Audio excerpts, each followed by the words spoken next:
नमस्कार विद्यार्थियों। हम राष्ट्रपति टॉपिक के ऊपर चर्चा कर रहे थे और राष्ट्रपति पर 2 क्लास हो चुकी है। आज तीसरी क्लास है, इसके ऊपर चर्चा करेंगे। बातें मत करो विद्यार्थियों। अब देखो, राष्ट्रपति के बारे में हमने सामान्य जानकारी लिख ली थी और आर्टिकल 52 भी पढ़ लिया था हमने और आर्टिकल 53 भी पढ़ लिया था। 52 में राष्ट्रपति पद का उल्लेख मिलता है और 53 में उनकी शक्तियों का उल्लेख मिलता है और 54 में विद्यार्थी इसका निर्वाचन मंडल के बारे में उल्लेख मिलता है और 55 में इसके निर्वाचन की प्रक्रिया का उल्लेख मिलता है।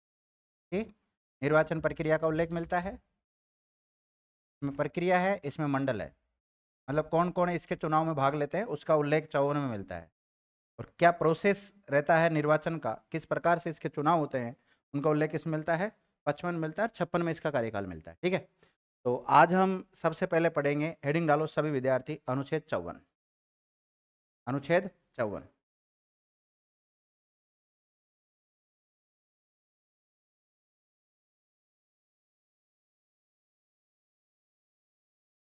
अनुच्छेद 54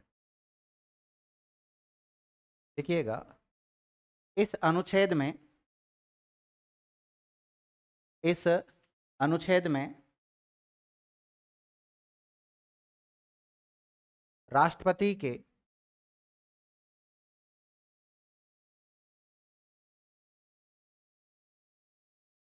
निर्वाचन मंडल का उल्लेख मिलता है। तो राष्ट्रपति के निर्वाचन मंडल का उल्लेख कौन से अनुच्छेद में मिलता है? 54 में मिलता है विद्यार्थी। देखिए, हमने नीति निर्देशक तत्वों का प्रावधान कहां से ग्रहण किया?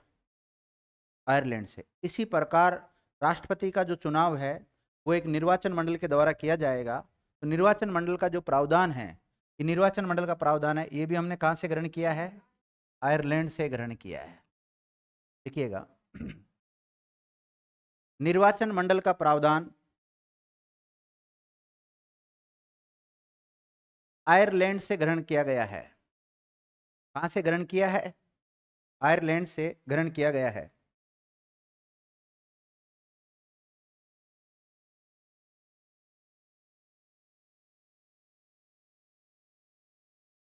लिख लिया?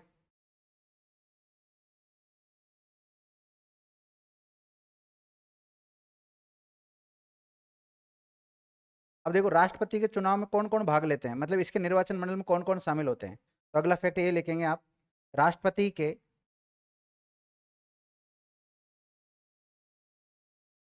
चुनाव में निम्नलिखित, ये राष्ट्रपति के निर्वाचन मंडल में निम्नलिखित शामिल होते हैं। राष्ट्रपति के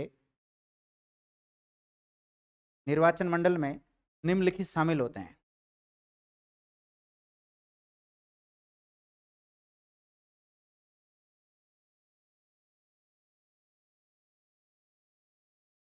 मंडल में निम्नलिखित शामिल होते हैं। इस निर्वाचन मंडल में शामिल होने से पहले आपको कुछ बेसिक जानकारी पता होना चाहिए। बेसिक जानकारी से तात्पर्य है कि केंद्र में जो कानून बनाने वाली संस्था है उसका नाम है संसद। क्या नाम है? संसद।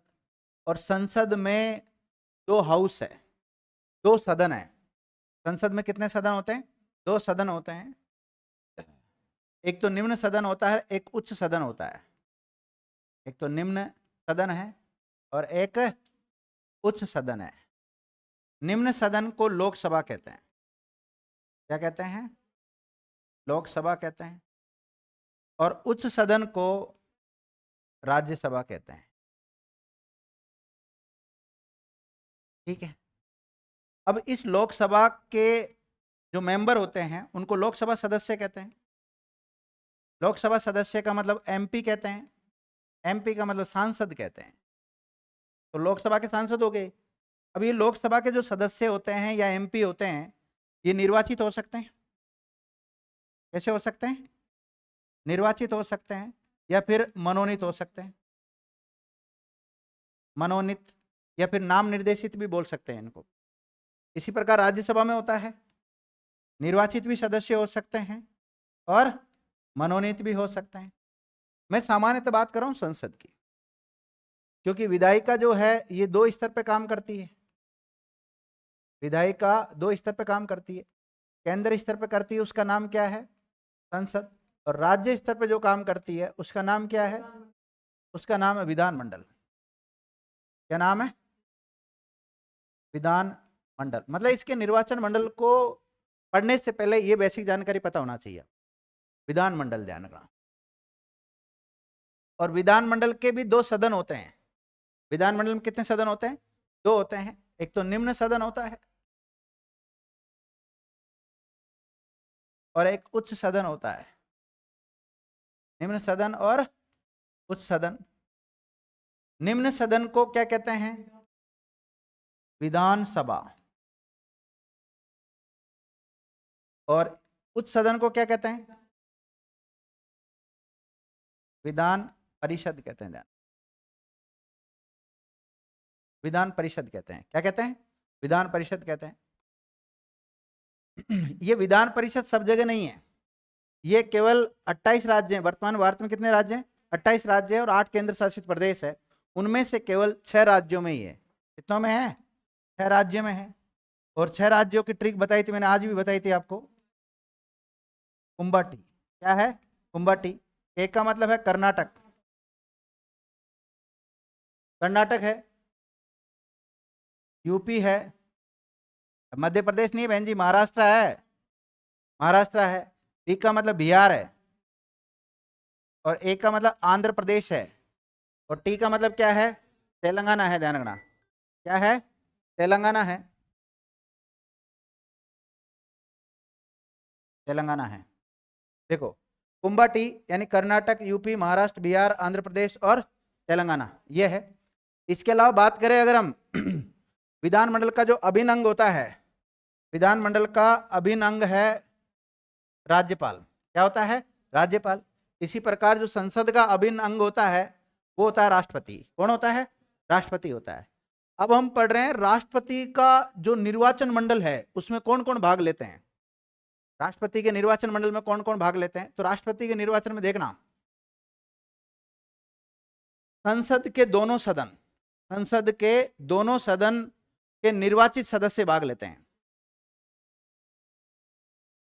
संसद, आप ये लिख लो, क्या लिखा आपने लास्ट पॉइंट?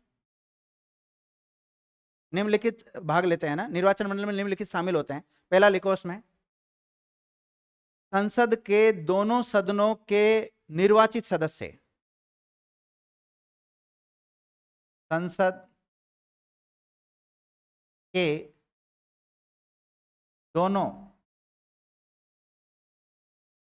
सदनों के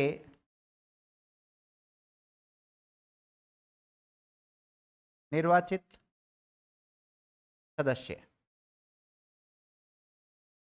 संसद के दोनों सदनों के निर्वाचित सदस्य भाग लेते हैं। यहां दोनों सदन का मतलब क्या है?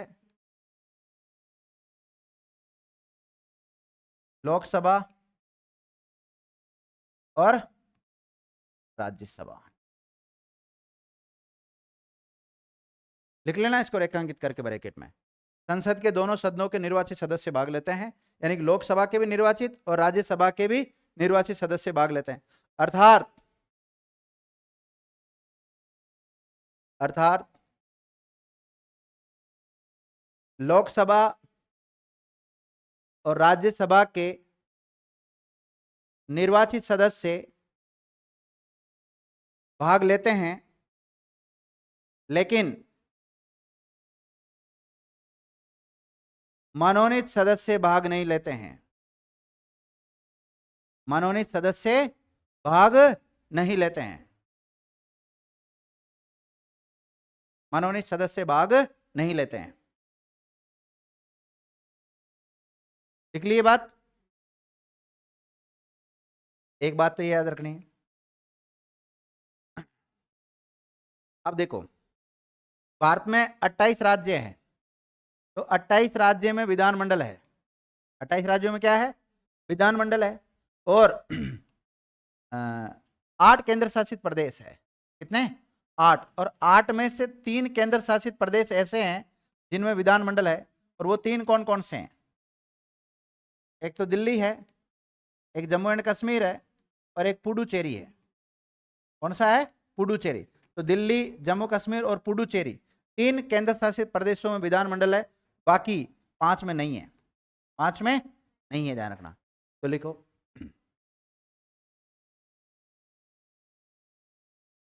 जिन राज्यों, जिन, दूसरा पॉइंट लिखना है, जिन राज्यों ऑब्लिक केंद्र शासित प्रदेशों में, जिन राज्यों ऑब्लिक केंद्र शासित प्रदेशों में विधानमंडल है, विधानमंडल है, उनमें से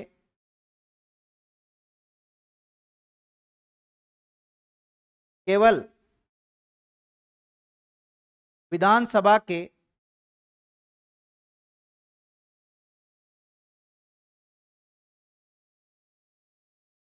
केवल, एक मिनट वापस सेंटेंस जमा नहीं, वापस बोलना।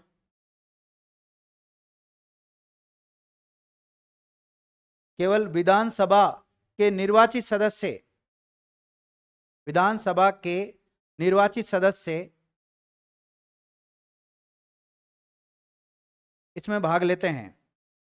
इसमें राष्ट्रपति के चुनाव में।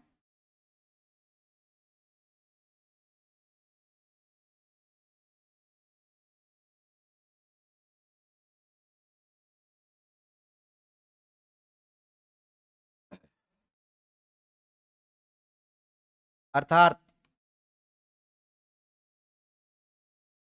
अर्थात विधानसभा के, अर्थात विधानसभा के केवल निर्वाचित सदस्य भाग लेते हैं।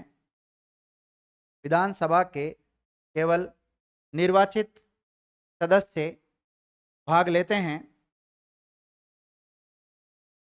मनोनीत नहीं, मनोनीत नहीं। तथा तथा जिन 6 राज्यों में, जिन 6 राज्यों में विधान परिषद है, जिन 6 राज्यों में विधान परिषद है, उनके न तो निर्वाचित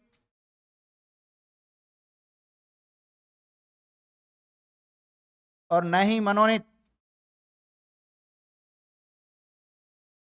न तो निर्वाचित और न ही मनोनीत सदस्य भाग लेते हैं।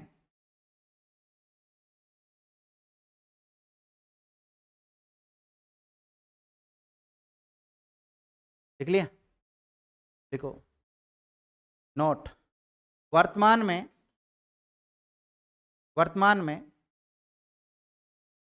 3 केंद्र शासित प्रदेश ऐसे हैं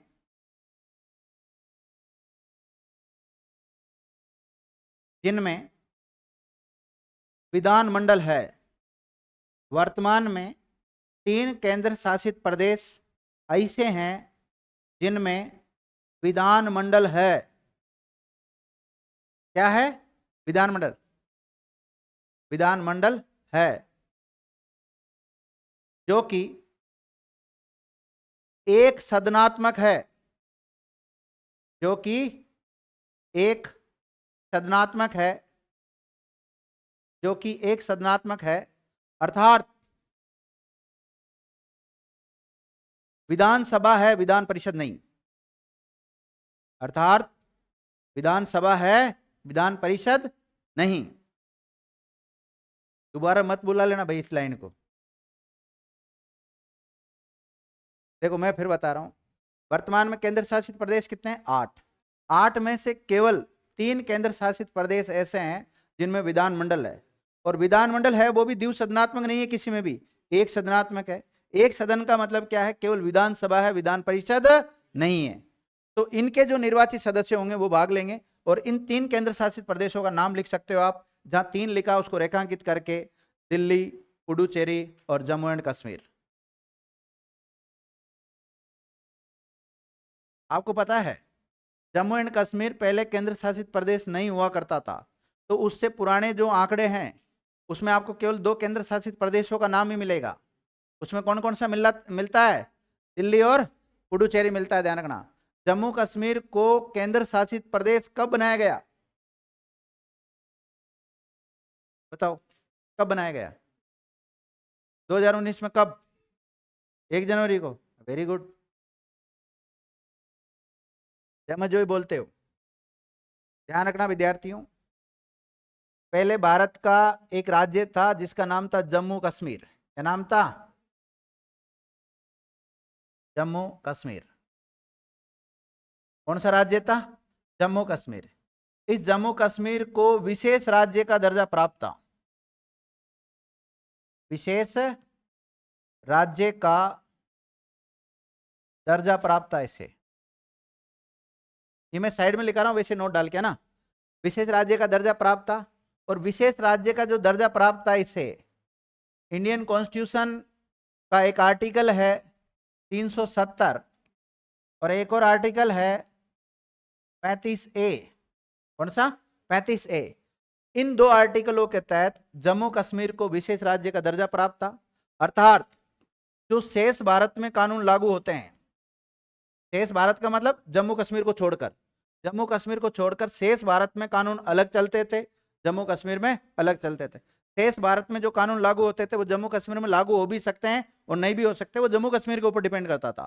तो एक प्रकार से विशेष राज्य का दर्जा प्राप्त हो गया इसको। कौन से आर्टिकल के तहत था? 370 का। लेकिन जैसे ही भारत में बीजेपी की गवर्नमेंट आई, ज्यादा समय तक कांग्रेस की गवर्नमेंट रही है, और कहते हैं कि कांग्रेस गवर्नमेंट जो मुस्लिम वर्ग है उनको सपोर्टिव रही है, मतलब शुरू से, ऐसा मानना है राजनीतिज्ञों का मानना है, मेरा मानना नहीं है।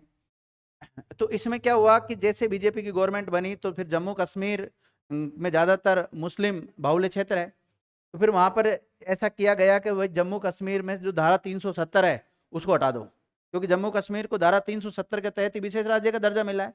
धारा 370 का मतलब अनुच्छेद 370। तो फिर एक घटना घटित हुई, घटना घटित से मतलब है एक घोषणा की गई, और घोषणा की गई थी विद्यार्थियों 5 अगस्त को। कब की गई थी? 5 अगस्त 2019 को एक घोषणा की जाती है, और घोषणा यह की जाती है कि जम्मू कश्मीर राज्य को भारतीय संविधान के अनुच्छेद 370 या फिर हम कह सकते हैं धारा 370 तथा 35A के तहत जो विशेष राज्य का दर्जा प्राप्त है वह दर्जा समाप्त किया जाता है। क्या किया जाता है? दर्जा समाप्त किया जाता है। और ना केवल जम्मू कश्मीर राज्य का विशेष दर्जा समाप्त किया जाता है, बल्कि जम्मू कश्मीर राज्य अब राज्य ही नहीं रहेगा। जम्मू कश्मीर राज्य ही नहीं रहेगा। तो क्या होगा भाई? इसके स्थान पर 2 केंद्र शासित प्रदेश होंगे। कितने होंगे? 2 केंद्र शासित प्रदेश होंगे। एक का नाम होगा जम्मू एंड कश्मीर और दूसरे का नाम होगा लद्दाख। क्या होगा? जम्मू एंड कश्मीर की 2 राजधानी है, श्रीनगर है और एक कौन सी है? जम्मू है, ध्यान रखना। एक शीतकालीन है, एक ग्रीष्मकालीन है। और लद्दाख की राजधानी होगी कौन सी? लेह। लेकिन तो आप बताओगे सर जम्मू कश्मीर से फिर केंद्र शासित प्रदेश बनाया वो 5 अगस्त 2019 को बनाया? नो, इस दिन तो केवल क्या हुई थी? घोषणा हुई थी। फिर इसके बाद में इसको आधिकारिक रूप दिया गया। आधिकारिक रूप दिया गया विद्यार्थियों, ये जो 5 अगस्त की घोषणा थी इसको आधिकारिक रूप दिया गया 31 अक्टूबर 2019 को। मतलब ये जो घोषणा की गई है लागू कब से होगी? बताओ कब से लागू होगी? 31 अक्टूबर 2019 से। उस समय घोषणा की बात कर रहा हूं मैं। मतलब ये जो लागू की गई थी इसको 31 अक्टूबर 2019 को की गई। 31 अक्टूबर ही दिनांक क्यों रखी गई? इसके पीछे कारण क्या है? तो इसके पीछे कारण यह है कि 31 अक्टूबर को सरदार वल्लभ भाई पटेल की जयंती होती है, अर्थात राष्ट्रीय एकता दिवस होता है इस दिन। क्या होता है? एकता दिवस होता है। और आपको पता है सरदार वल्लभ भाई पटेल को आयरन मैन के नाम से जाना जाता है, लौह पुरुष के नाम से जाना जाता है। लौह पुरुष के नाम से जाना जाता है। जब भारत स्वतंत्र हुआ 1947 में, आपको पता है जब भारत को स्वतंत्रता मिली तो भारत दो राष्ट्रों में विभाजित हो गया, एक पाकिस्तान बन गया और एक भारत बन गया। विद्यार्थियों, दो राष्ट्रों में विभाजित हो गया। और जब भारत विभाजित हो गया था अलग से, लेकिन भारत के भी कई भारत बन रहे थे, तो उस समय इन देशी रियासतों को एकत्रित करने में, एक करने में जो मुख्य भूमिका निभाई थी वो किसने निभाई थी? लौह पुरुष सरदार वल्लभ भाई पटेल ने निभाई थी। तो भारत के एकीकरण में सबसे ज्यादा महत्वपूर्ण भूमिका किसकी है? सरदार वल्लभ भाई पटेल की। इसलिए उनके जन्म दिवस पर, उनकी जयंती पर, इस राष्ट्रीय एकता दिवस पर, इस तिथि को यादगार बनाने के लिए 5 अगस्त 2019 के बजाय कौन सी तिथि को आधिकारिक रूप दिया गया? 31 अक्टूबर 2019। तो आपसे पूछा जाए जम्मू कश्मीर में धारा 370 कब हटी? 31 अक्टूबर 2019 को। और फिर उसके बाद में जम्मू कश्मीर का पुनर्गठन हुआ और पुनर्गठन अधिनियम भी बना, और उस अधिनियम के तहत ये दो क्या बने? केंद्र शासित प्रदेश बने। विद्यार्थी, जम्मू कश्मीर में पहले द्विसदनात्मक व्यवस्था थी। जम्मू कश्मीर जब पहले राज्य हुआ करता था, क्या हुआ करता था? राज्य। तो यहाँ का जो विधानमंडल था ये द्विसदनात्मक था, यानी कि यहाँ पे विधानसभा भी थी और विधान परिषद भी थी। लेकिन जम्मू कश्मीर का पुनर्गठन होने के बाद में, यानी कि केंद्र शासित प्रदेश बनने के बाद में, लद्दाख में किसी प्रकार का कोई विधानमंडल नहीं है, केवल कहां पर है? जम्मू कश्मीर में। तो जम्मू कश्मीर का जो विधानमंडल है वो एक सदनात्मक है। क्या है? एक सदनात्मक। विद्यार्थियों, और ध्यान देना 2022 में जब द्रौपदी मुर्मू भारत की 15वीं या 16वीं, अगर पदक्रम के अनुसार देखे जब तो 16वीं और व्यक्ति के अनुसार देखे तो 15वीं, जब भारत की राष्ट्रपति बनी, तो उस समय जम्मू कश्मीर के विधानमंडल ने भाग नहीं लिया था, क्योंकि वहां पर उस समय एक प्रकार से ये कह सकते हो आप राष्ट्रपति शासन लगा हुआ था, या वहां का जो उपराज्यपाल होता है उसके अधीन ही वो पूरा काम था। अर्थात वहां ये कह सकते हैं वहां पे विधानमंडल के सदस्य नहीं थे। तो आगे जाके हम सवाल पढ़ेंगे कि अगर किसी ये इसका जो विधानमंडल के जो सदस्य हैं अगर वो अनकंप्लीट है तो उस आधार पर राष्ट्रपति के चुनाव को चुनौती नहीं दी जा सकती।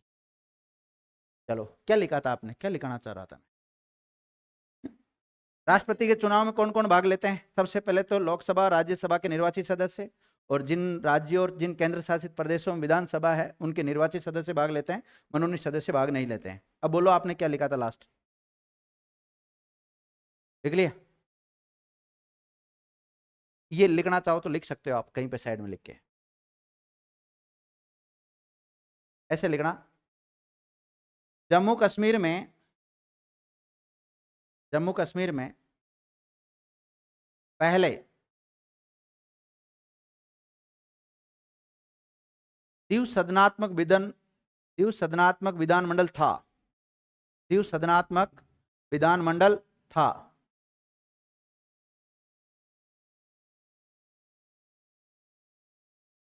द्विसदनात्मक विधानमंडल था, लेकिन जम्मू कश्मीर पुनर्गठन अधिनियम 2019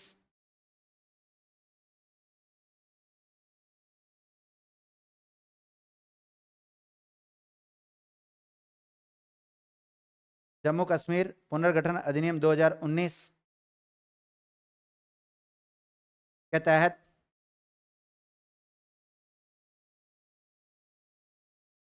जम्मू कश्मीर केंद्र शासित प्रदेश बन गया। जम्मू कश्मीर क्या बन गया? केंद्र शासित प्रदेश बन गया। और वर्तमान में एक सदनात्मक विधानमंडल है। ऐसा है, एक सदनात्मक विधानमंडल है। एक सदनात्मक विधानमंडल का मतलब क्या होता है? यानी कि वहां विधान परिषद नहीं है। आप चाहो तो इसको नोट डाल के लिख सकते हो, कहीं भी लिखना चाहोगे क्या इसको? ऐसे ले लेना स्क्रीनशॉट, फोटो खींच लो इसकी। ये लिख लिया सब?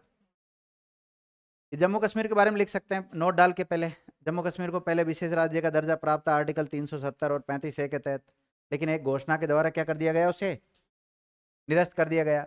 और आधिकारिक रूप से कब लागू किया गया? 31 अक्टूबर को। क्यों लागू किया गया? क्योंकि इस दिन सरदार वल्लभ भाई की क्या होती? जयंती होती है, फिर यह राष्ट्रीय एकता दिवस होता है इस दिन। और वैसे आपको ये पूरा वीडियो मिलेगा भी सही, तो कोई दिक्कत वाली बात है नहीं।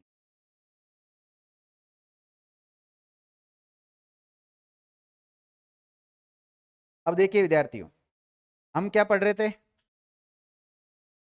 राष्ट्रपति का निर्वाचन मंडल। तो राष्ट्रपति के निर्वाचन मंडल में कौन कौन शामिल होते हैं बताओ? सुनना, लोकसभा के निर्वाचित सदस्य भाग लेते हैं, क्या बात राइट है? लोकसभा के मनोनीत सदस्य नहीं भाग लेते हैं। राज्यसभा के निर्वाचित सदस्य भाग लेते हैं, यस। राज्यसभा के मनोनीत सदस्य भाग लेते हैं, नहीं भाग लेते। विधानसभा के निर्वाचित सदस्य भाग लेते हैं, यस। विधानसभा के मनोनीत सदस्य भाग लेते हैं, नहीं। विधान परिषद के निर्वाचित सदस्य भाग लेते हैं, नहीं। विधान परिषद के मनोनीत सदस्य भाग लेते हैं, ठीक है ना? यही तो बात लिखाई मैंने, और कोई अलग तो बात नहीं लिखाई है? विधान परिषद तो भाग ही नहीं लेता, कुल मिला के बात यह है। एक नोट डालो, देखो, व्यक्तिगत क्रम से भारत का 16वां जो राष्ट्रपति बना वो कौन बनी है? द्रौपदी मुर्मू बनी, ध्यान रखना। तो लिखो 16वें राष्ट्रपति के चुनाव में,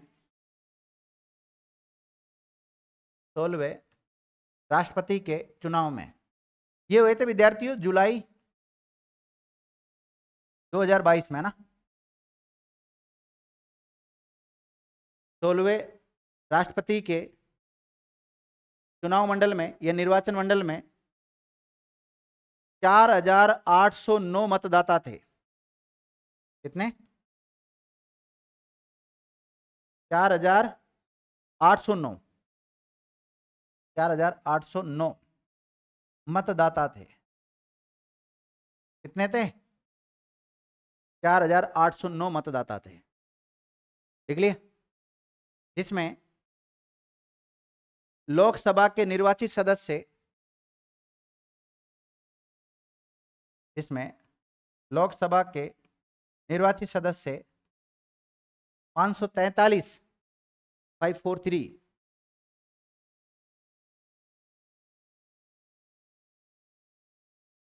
राज्यसभा के 233 सदस्य,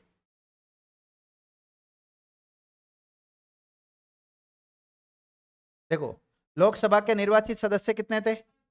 543। राज्यसभा के निर्वाचित सदस्य कितने थे? तो हम अगर कुल सांसद की बात करें तो कुल सांसद कितने थे जिन्होंने भाग लिया? जोड़ दो इनको, है कंफर्म? जोड़ लिया? 4,776, अर्थात कुल 776 सांसदों ने भाग लिया। पूछा जा सकता है कितने सांसदों ने भाग लिया? यहां सांसदों का मतलब लोकसभा और राज्यसभा के दोनों सदस्य, आगे ध्यान रखना, और वो भी निर्वाचित, मनोनीत तो कोई शामिल नहीं किया इसमें।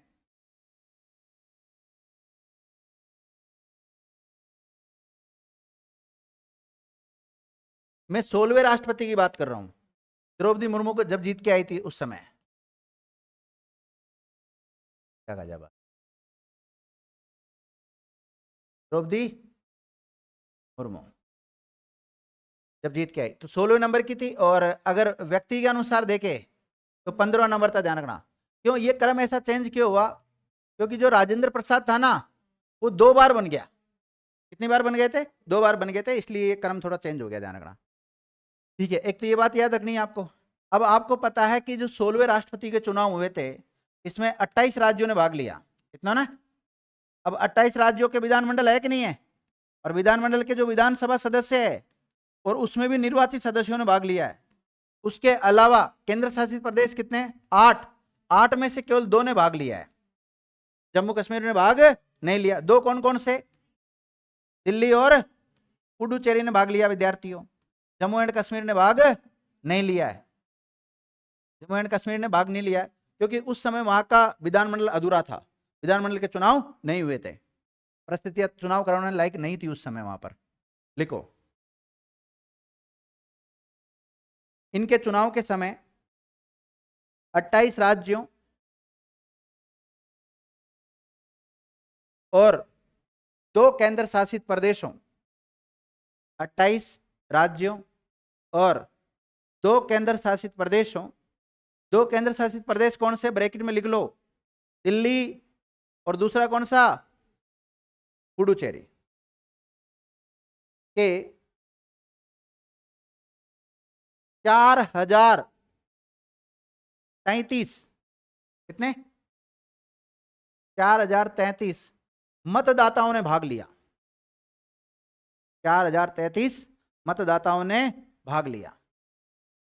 अब देखो 28 राज्य और ये जो केंद्र शासित प्रदेश है 2, इनमें से टोटल मिला के कितने आए, 4033 तो ये हो गए और 776 सांसद हो गए ना 776, तो टोटल मिला के कितने हो जाएंगे ये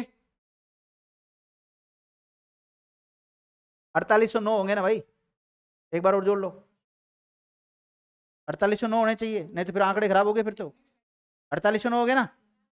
4033 इन दोनों से मिलके आए, 28 राज्य और 2 केंद्र शासित प्रदेशों से, ध्यान रखना, ठीक है, लिख लिया, लिखो नोट।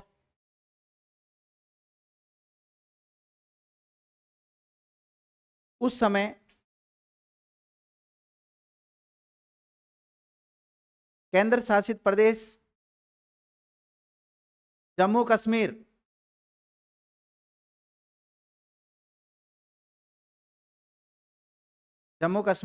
की विधानसभा भंग होने के कारण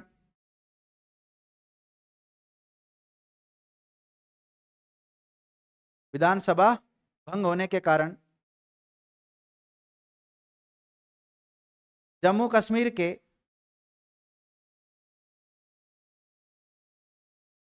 विधानसभा के सदस्यों ने इस चुनाव में भाग नहीं लिया।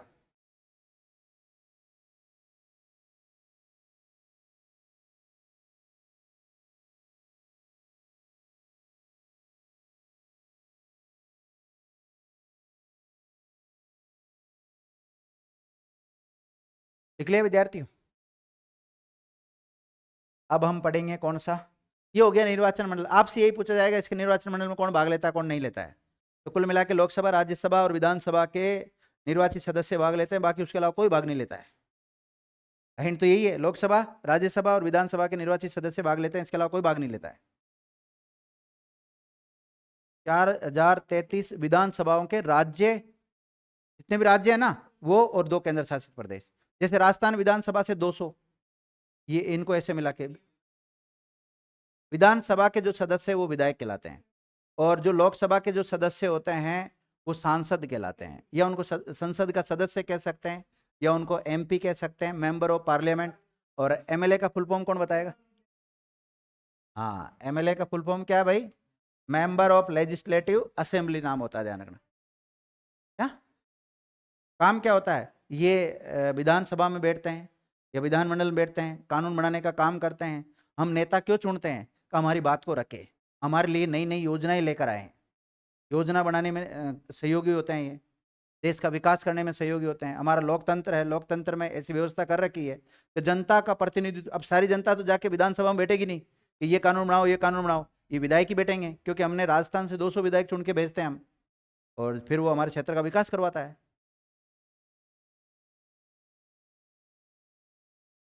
करवा नहीं वो बात एक अलग, बाकी हमारा जो उद्देश्य है वही है। अब हम तो वोट कैसे देते हैं? कल वोट है, आज एक एक दारू की बोतल आ गई, उसी को वोट दे देंगे, हमें कोई मतलब नहीं है। या कोई व्यक्ति हमारी जाति का खड़ा है तो हमारी जाति विशेष के लोगों को हम वोट देते हैं, अपनी जाति का यार देते हैं, क्या दिक्कत है? और बाद में चाहे 5 साल वो अपनी एसटीसी करो, कोई दिक्कत नहीं है। पर देखो, सच्चा मतदाता वही होता है जो अपने, देखो मत सबको देना चाहिए, वोट देने का सबको अधिकार है और देना भी चाहिए, लेकिन अपने मत का सदुपयोग करना सबको नहीं आता है, क्योंकि ज़्यादातर लोग अशिक्षित है या उनकी आर्थिक स्थिति थोड़ी खराब है, इसलिए तो सो दोस्त। अब मेरी बात सुनो, आज जैसे लोकसभा के चुनाव हो रहे हैं, अपने परिवारजन को एक जितने भी वोट है सभी के हिसाब से 500-500 रुपये मिल रहे हैं, तो हम तो उस व्यक्ति को वोट दे देंगे, चाहे वो हमें कितना भी लूटो, बाद में हमारा काम करे कि नहीं करे कोई फर्क नहीं पड़ता है। और वहीं हम शिक्षित होते हैं, हमारी आर्थिक स्थिति बढ़िया होती, भाई 500 तू क्यों दे रहा है, 500 हमसे ले जाए ले। पर हम तो वोट उसी को देंगे जो योग्य उम्मीदवार होगा, उसको, हमारा जो विकास करेगा। क्योंकि आप तो आगे जाके करप्टेड रहोगे, करप्शन करोगे तो हमारा विकास कैसे करोगे आप? करोड़ों अरबों रुपए में इनका बजट आता है और इतने रुपए ये अपने घर पे रखते हैं।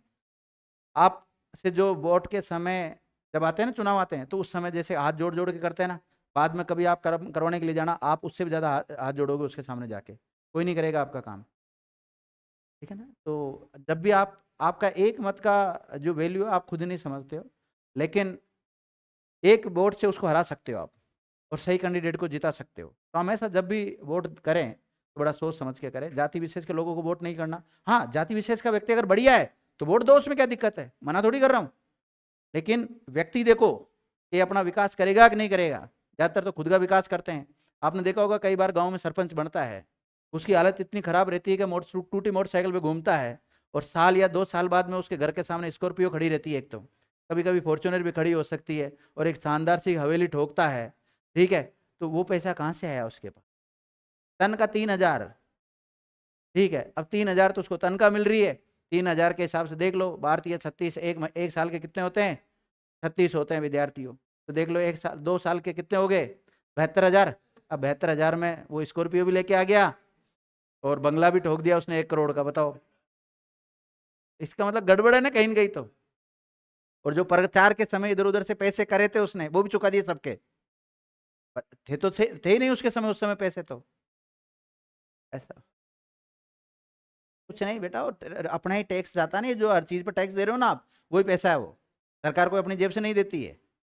या फिर दूसरे देशों से हम कर्जा लेते हैं, वो कर्जा हमारे ऊपर ही बढ़ रहा है दिन प्रतिदिन। ना भारत के ऊपर तुम सोच रहे हो भारत के ऊपर तो कोई कर्जा नहीं होगा, भारत के ऊपर अरे करोड़ों से भी ज्यादा, अरबों खरबों में वो है, कर्जा है बहुत ज्यादा है। कर्जा इसलिए कर रखा है कि भारत में सुविधाएं दे रहे हैं आपको, गैस पे सब्सिडी दे रहे हैं आपको, चाहे गैस 900 रुपए का ही मिल रहा हो, लेकिन सब्सिडी आ रही है, आगे से तो 1,500 का आ रहा है साहब। ऐसा होता है।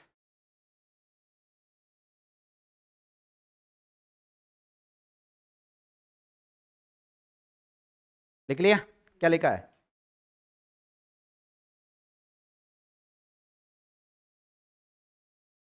अब जो ये राष्ट्रपति के निर्वाचन मंडल में जो सांसद शामिल होते हैं या फिर विधायक शामिल होते हैं, निर्वाचित वाले, ये अपने शामिल होने के बाद मत का प्रयोग कर भी सकते हैं और नहीं भी कर सकते, मतलब ये स्वतंत्र है। तो प्रक्रिया में लिखा हूँ कि इसमें लिखा हूँ? चलो नोट डाल लो एक और, लिखो। है, लिख लो ना, कहाँ फर्क पड़ता है? चापा चूक नहीं, कुछ चीजें मिक्सअप होती है। लिख लो, नोट डाल के लिख लो तुम तो। राष्ट्रपति के निर्वाचन मंडल में शामिल संसद के सदस्य,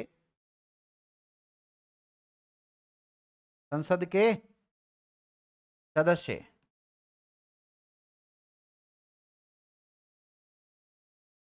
ब्रैकेट में निर्वाचित सांसद, शॉर्ट में एमपी लिख सकते हो, मेंबर ऑफ पार्लियामेंट, तथा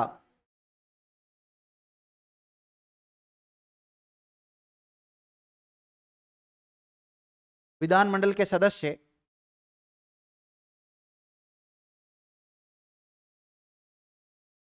विधानमंडल के सदस्य, और विधानमंडल में केवल विधानसभा के निर्वाचित सदस्य भाग लेते हैं ना। विधानमंडल के सदस्य अपना मत, ब्रैकेट में वोट, मत को क्या बोलते हैं इंग्लिश में? वोट का प्रयोग कर भी सकते हैं और नहीं भी कर सकते हैं।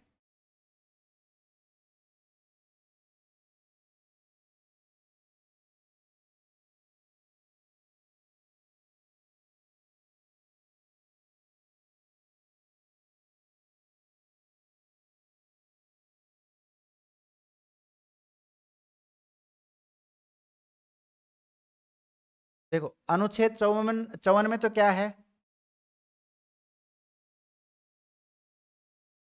निर्वाचन मंडल है, राष्ट्रपति का निर्वाचन मंडल है ना। और अनुच्छेद 55 में क्या है? राष्ट्रपति के निर्वाचन की प्रक्रिया। देखिए विद्यार्थियों, ये दोनों ही फैक्टों में अगर संशोधन करना है, क्या करना है? संशोधन। तो ये संशोधन करने का पावर केवल संसद के पास है। किसके पास है? संसद के पास है। और संसद जो संशोधन करेगी वो भाग 20 के अनुसार करेगी। किसके अनुसार? भाग 20। और भाग 20 का आर्टिकल है 368। कौन सा अनुच्छेद? अनुच्छेद 368। और अनुच्छेद 368 में दो प्रकार से संशोधन की बात कर रखी है, विशेष बहुमत और दूसरा विशेष प्लस 50% से अधिक राज्यों की सहमति से। तो जब भी अगर राष्ट्रपति के निर्वाचन मंडल में संशोधन करने की बात आएगी या राष्ट्रपति के निर्वाचन प्रक्रिया में संशोधन करने की बात आएगी तो वो संसद करेगी, राज्यों का विधानमंडल नहीं करेगा, पहली बात तो। और संसद जो करेगी वो कौन से आर्टिकल के तहत करेगी? 368 के तहत। और 368 में भी विशेष बहुमत प्लस 50% से अधिक राज्यों की सहमति से, क्योंकि इनमें राज्यों का रोल भी तो है ना, इसलिए राष्ट्रपति को चुनने में राज्यों का रोल है कि नहीं है, इसलिए फिर राज्यों की सहमति लेना अनिवार्य हो जाती है। जैसे जीएसटी से संबंधित जब हमने संशोधन किया इंडियन कॉन्स्टिट्यूशन में, तो उस समय भी हमने विशेष बहुमत तो था ही और साथ ही में 50% से अधिक राज्यों की क्या ली थी? सहमति ली थी। तो इसमें भी ऐसा ही होगा। एक नोट और डालो। अब आप कहोगे सर इसको आप वहां लिखा देते ना, निर्वाचन प्रक्रिया। निर्वाचन प्रक्रिया में कैसे लिखा दूं, क्योंकि इसमें निर्वाचन मंडल की बात भी तो आ रही है, तो इसको कहीं ना कहीं तो एडजस्ट करना ही पड़ेगा, इस मतलब इस प्रावधान को। तो नोट डालो, लिखो राष्ट्रपति के निर्वाचन मंडल, राष्ट्रपति के निर्वाचन मंडल ब्रैकेट में अनुच्छेद 54, राष्ट्रपति के निर्वाचन मंडल ब्रैकेट में अनुच्छेद कौन सा आएगा? 54। तथा राष्ट्रपति के निर्वाचन की प्रक्रिया, तथा राष्ट्रपति के निर्वाचन की प्रक्रिया। और ब्रैकेट में क्या लिखोगे? अनुच्छेद 55, अनुच्छेद 55 में संशोधन करना हो तो, एक मिनट, मैं यदि संशोधन करना हो तो, मैं यदि संशोधन करना हो तो संसद के द्वारा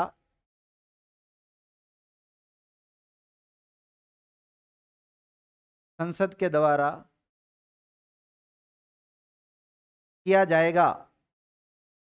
किसके द्वारा किया जाएगा? संसद के द्वारा किया जाएगा। संसद को रेखांकित करो, लिखो संसद, ये संशोधन, संसद के द्वारा ये संशोधन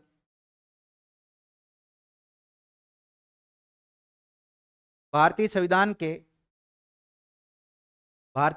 के भाग 20 में उल्लेखित, भाग 20 में उल्लेखित अनुच्छेद 368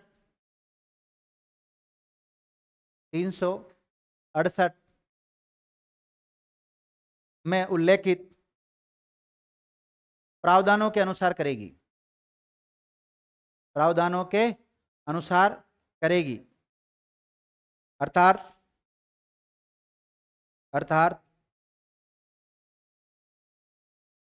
विशेष बहुमत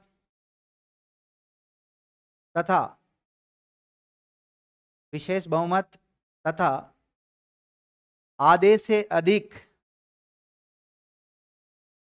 राज्यों की सहमति से, विशेष बहुमत तथा आधे से अधिक राज्यों की सहमति से।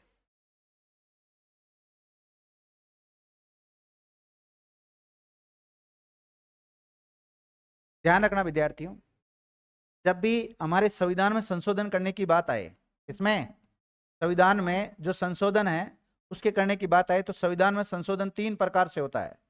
3 प्रकार से कैसे? साधारण बहुमत से होता है, विशेष बहुमत से होता है, और तीसरा है कि विशेष बहुमत तो होना ही चाहिए और 50% से अधिक राज्यों की क्या होनी चाहिए? सहमति होनी चाहिए। लेकिन आर्टिकल 368 या फिर हम कह सकते हैं भाग 20 में 2 प्रकार के संशोधन का उल्लेख मिलता है। वो कौन सा? विशेष बहुमत और विशेष बहुमत प्लस 50% से अधिक राज्यों की सहमति। अर्थात आर्टिकल 368 में साधारण बहुमत का उल्लेख नहीं मिलता है। लिखने की आवश्यकता नहीं ना, क्योंकि वैसे तो मैं आपको भाग 20 पढ़ाऊंगा, अब सारी बातें यहीं लिखा दूंगा तो आगे कैसे बढ़ूंगा मैं? ठीक है, अब लिखो आप। ये हो गया विद्यार्थियों आपका कौन सा, मतलब आर्टिकल 54 कंप्लीट हो गया ना, और कुछ एक्स्ट्रा बातें थी वो भी हमने चर्चा कर ली। बाकी जो कुछ बच जाता है उसके बारे में हम नेक्स्ट क्लास में चर्चा करेंगे। धन्यवाद विद्यार्थियों।